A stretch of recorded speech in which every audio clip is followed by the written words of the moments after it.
Hey guys, welcome back to the channel. So I wanted to share this really beautiful vintage Coach Murphy bag with you. As you can see, it's in the color brown, and the color back then was called Mahogany, and the style number for Murphy bags was 9930, and this specific bag in front of you was made in the US in 1997. So as you can see, the bag has the matching hang tag, and it also is a crossbody bag, so it comes with a crossbody strap that is adjustable and comes with this little buckle here, and then these little holes that you could use to adjust the length of the strap. And so here's the front of the bag. As you can see, it's got a turn lock closure, and then when you open the bag, it does have a slip pocket here in the front that is covered by this front flap when you are carrying the bag and have it closed. So here's the side of the bag.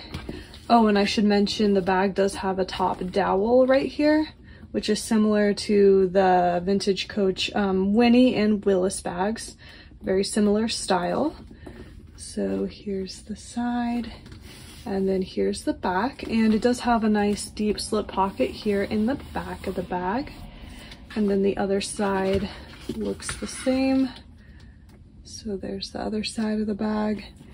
And then I'll just open it real fast so you can kind of see how large it is. So here's what the inside of the bag looks like.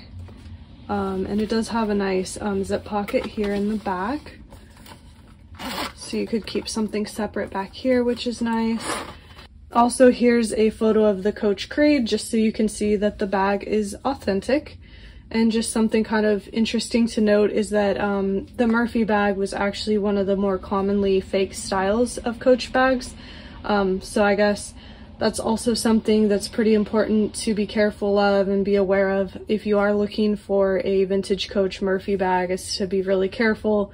And definitely take a look at the creed and any other indicators of authenticity that you're aware of, just to make sure that you do in fact end up with an authentic bag. But as you can see by the creed, this one is definitely authentic. And then so here's kind of what the inside looks like, so you can see kind of how large it is. Like I mentioned before, this bag is pretty similar to the Winnie bag, other than it doesn't have a top handle, and it is a little bit longer in size, but otherwise it's sort of a similar style, but it's not as rare as the Winnie bag or anything, but it's definitely a really cute style. And this one looks like still in really nice condition. There's not much tarnish on the hardware, which makes me think that it probably wasn't used a ton, which is really nice to find. But yeah, this bag is still available in the Etsy shop if you wanted to check it out. I will of course link it below if you're watching on YouTube. Otherwise, if you're on Instagram or TikTok, the link will be in our bio. But otherwise, thanks for watching, and I'll see you guys next time.